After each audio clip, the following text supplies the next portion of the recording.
I'm Imran Gafta in Doha with some of the stories we're featuring here on Al Jazeera. The new commander of U.S. forces in Afghanistan has called for unity to achieve the war's objectives.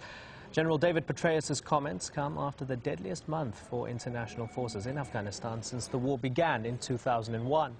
Petraeus told reporters in Brussels that there would be no major change in the strategy seen under former commander General Stanley McChrystal.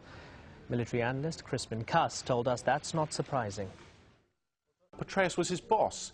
McChrystal was his man. He suggested to Obama that he appoint McChrystal, and together McChrystal and him devised the strategy which we're seeing at the moment. What I think we might see more of, though, and Petraeus referred to it several times in his speech, and what he called unity of effort, and that's where the military and the political come together and make sure that military operations are being supported by political will, and that when the military take on the insurgents, the politicians at the same time are making sure that the civil aid and the political infrastructure and the local security forces are going alongside it to support it. In Pakistan, there's concern that thousands of drug addicts could die of neglect, overdose and HIV because of the closure of a leading NGO.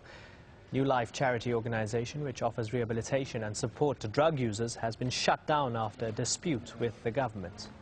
The UN says billions of dollars of desperately needed aid is being wasted in Gaza. It's 3 years since international donors pledged $7.7 billion for Palestinians at an aid conference in Paris.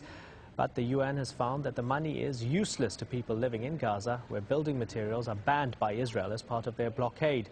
The shortage has forced dozens of reconstruction projects to be cancelled or suspended. Environmental groups in Egypt are accusing the government of covering up an oil spill in the Red Sea. 20 kilometers of the coastline have been affected, with traces of crude oil still showing up near several tourist hotspots. The country's oil ministry says there's no way to know the cause of the leak, but that it has already been contained. You can find the latest on all those stories and more at aljazeera.net/English.